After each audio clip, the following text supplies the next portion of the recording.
शीर्षस्थानी व्रत कथा। सबै श्रोताले चन्दन अक्षता फुल लिएर हात जोड्नु।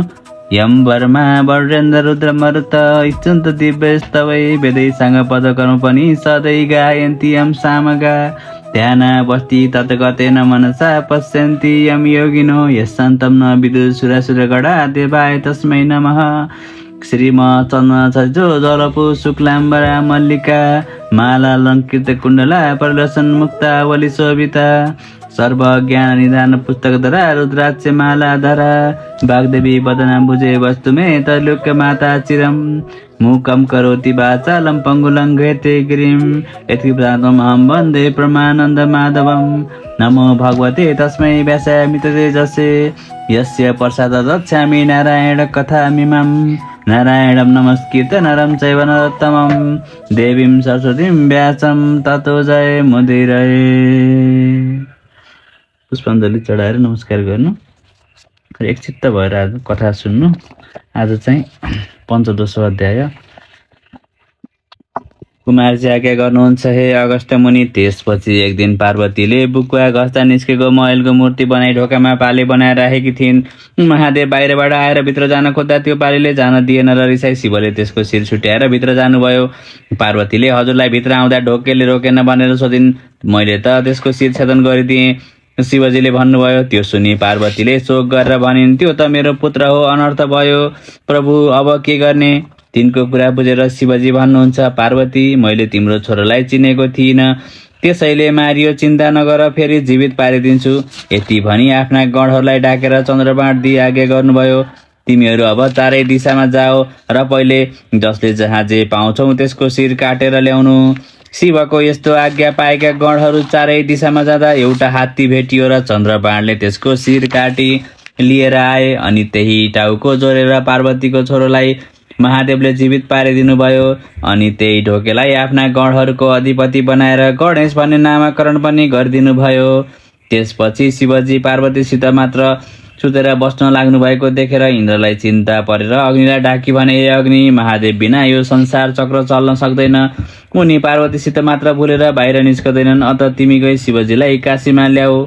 अग्निले हुन्छ भनेर कैलाशमा पुगी भित्र जान लाग्दा ढोकेले जान दिएन र ताल छिराउने पालबाट वायु रूप लिएर भित्र पुगे। त्यसबेला शिव पार्वती एकान्तमा आनन्द गरिरहेका थिए। अग्निलाई देखेर यस्तो असमयमा आउने भनी शिवजी रिसाएर भस्म पार्न लाग्नुभयो। त्यो देखेर पार्वतीले भनिन्, हे नाथ, भिक्षा माग्न आउनेलाई मार्नु उचित छैन, बरु केही दिएर पठाउँ। पार्वतीको इच्छा बुझेर शिवजीले झोकले लौला भनी आफ्नो वीर्य अग्निका हातमा राखी त्यहाँबाट धपाउनु भयो। अग्निले त्यो वीर्य खाएर गर्व रह्यो। अनि तब अग्नि डराई गङ्गाको तटमा गई कुसको झ्याङमा उकालिदिए। त्यो अमोघ वीर्य आगो चाहिँ बल्न लाग्यो। त्यसै बेला सप्तऋषिका स्त्रीहरू गङ्गा स्नान गर्न आएका थिए। बल्दो आगो देखेर तिनीहरूमध्ये 6 जनाले तापे। एउटीले अर्काले बालेको आगो तापे धर्म जान्छ भनेर नतापिकन गर गइन्। आगो ताप्ने जतिलाई गर्व रह्यो र ऋषिहरूले कसको गर्व बोक्यौ भनी धेरैपल्ट सोधे, तर कसैले पनि उत्तर दिन सकेनन् र ऋषिहरूले श्राप दिए। अनि ती 6 जनाले त्यो वीर्य गङ्गामा उकेलिदिए। त्यति गर्दा पनि चित्त नबुझेर ऋषिहरूले ती पत्नीहरूलाई त्यागिदिए। तर उनीहरू निर्दोष हुनाले दिव्य स्वरूप पाएर आकाशमा गई सटकृतिका तारा भएर बसे। ऋषि पत्नीहरूले गङ्गामा उकेलेर आएको वीर्यले 6 मुख भएका कुमार जन्मिए।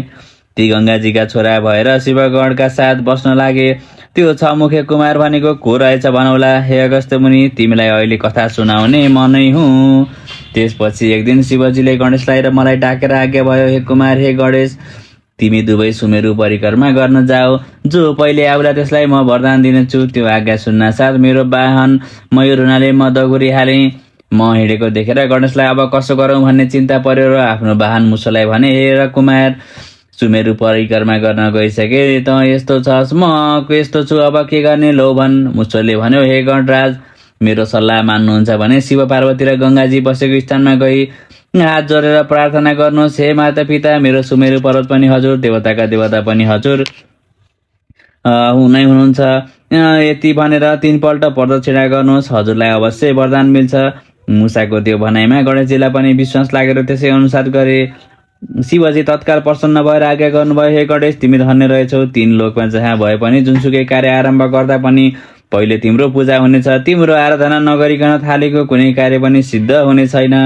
हे अगस्त मुनि, अब मेरो कुरा सुन। सुमेरु परिक्रमा गएको म चाँडै आउन सकिनँ र मेरी आमा गङ्गालाई चिन्ता लागेर शिवसँग भन्नुभएछ। ईश्वर गणेशलाई वरदान बक्सियो, मेरो पुत्र कुमार अझ आइपुगेन, के गर्ने?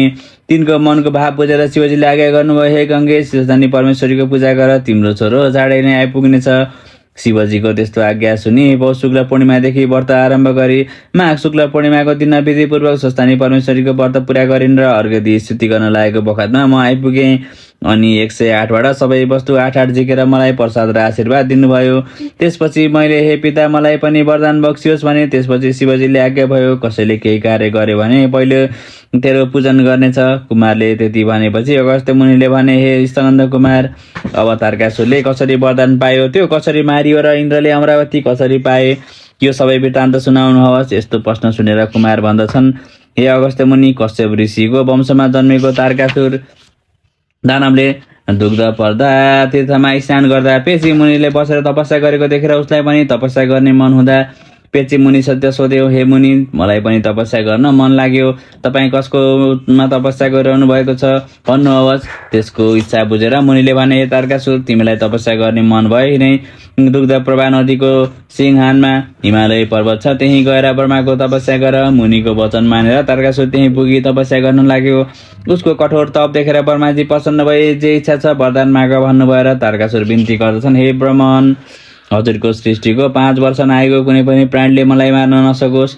फेरि जसले मेरो शिर काटेर भुइँमा खसाल्दछ त्यसको शिर पनि तुरुन्त फुटेर मरोस्, सम्पूर्ण देवतालाई म जित्न सकूँ। त्यति सुनि तथास्तु भनी तारकासुरलाई आफ्नो ब्रह्मास्त्र समेत दिई ब्रह्माजी घर फर्किनुभयो। त्यसपछि तारकासुरले सेना एकत्र गरी अमरावती लिन हिँड्यो। त्यसलाई आउन लागेको देखेर देवताहरू आफ्नो शस्त्रास्त्र लिएर युद्धमा तत्पर भए। दुवै पक्षका धेरै सैन्य मारिए। पछि देवताहरूले धेरै दानवहरू मारिएको देखेर तारकासुर आफ्ना गुरु शुक्राचार्य कहाँ पुग्यो र सारा स्थिति सुनायो। अनि शुक्राचार्य युद्धभूमिमै आएर सञ्जीवनी विद्याद्वारा सारा मरेका दानव सैन्यलाई जीवित पार्न लागे। त्यही क्रमले 10,000 वर्षसम्म देवता र दानवको युद्ध चलिरह्यो। दानवहरू चाहिँ मरेको पनि जीवित हुने र देवताहरू मरेकै मरे हुने भएको हुँदा इन्द्रले हार मानी आफ्ना गुरु बृहस्पतिलाई सम्पूर्ण युद्ध स्थिति वर्णन गरेर सुनाएपछि बृहस्पतिले भने, हे देवराज, यस युद्धमा तिमी विजय हुन सक्दैनौ, किनभने तारकासुरले ब्रह्माको वरदान पाएको छ। केवल शिवजीले मात्र त्यसलाई मार्न सक्नुहुन्छ। अत सबै देवता लड्न छाडेर उनैका शरणमा जाओ।